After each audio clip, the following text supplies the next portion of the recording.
New Shanghai का आसमान सितारों से नहीं बल्कि जेट के धुएं और गोलाबारी की चकाचौंध रोशनियों से रंगा हुआ था।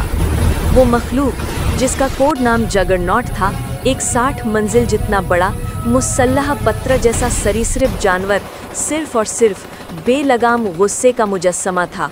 उसकी दहाड़ ऐसी ताकत थी जो स्काई स्क्रेपर का शीशा तोड़ देती और पूरे फाइनेंशियल डिस्ट्रिक्ट को टूटते हुए मलबे के झरनों में बदल देती। एक बेतहाशा मुनज़्ज़म फौजी हमला जारी था। गुस्सैल भीड़ की तरह घूमते हुए अपाची हेलीकॉप्टर ने हेलफायर मिसाइल्स दागे जो जगरनॉट की हीरे जैसी सख्त खाल से टकराकर बेअसर हो गए। फाइटर जेट चीखते हुए गुजरे और बॉम्ब गिराए जिन्होंने सिर्फ एक बड़ा सस्पेंशन ब्रिज गिराने में कामयाबी हासिल की और चीखें नीचे गहरी नदी में डूब गईं। रिवायती जंग इस तबाहकुन जानवर के सामने मजाक थी। इस भगदड़ और खौफ के बीच डॉक्टर एलारा वैंस ने एक अधूरे टूटे हुए कमांड सेंटर से इस नाकामी को देखा। वो जानती थी कि साइंस, फिजिक्स, फायर पावर से बेहतर है।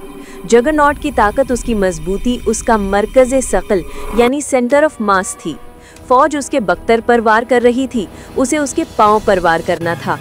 उसने रेडियो पर गरज कर कहा, कन्वर्जेंस पॉइंट को निशाना बनाओ, पूरी ताकत, ज्यादा से ज्यादा फ्रीक्वेंसी मॉड्यूलेशन। हम इसे रोकेंगे नहीं, हम इसे गिराएंगे। वो चोरी की हुई हमवी में निशाना वाली जगह की तरफ तेजी से दौड़ी। शहर की आखिरी उम्मीद जमीन की ताकत यानी जियोटेक्निकल स्ट्रेस के एक बुनियादी इस्तेमाल पर टिकी थी। जगरनॉट उस बड़े चौराहे पर आहिस्ता आहिस्ता बढ़ा। एलारा ने एक्टिवेशन सीक्वेंस दबा दिया। एक चकाचौंध ऊंची आवाज वाली चीख के साथ सड़क मुख्तलिफ मैग्नेटिक पल्सेस का एक गडमड मैदान बन गई। वो जानवर लड़खड़ाया, उसकी रफ्तार उसके तवाजुन पर गालिब आ गई।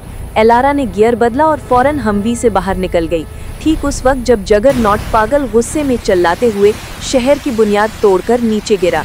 40 ब्लॉक की मॉडर्न तहजीब तबाह हो गई और उसके साथ ही एक अचानक अर्जी खामोशी छा गई।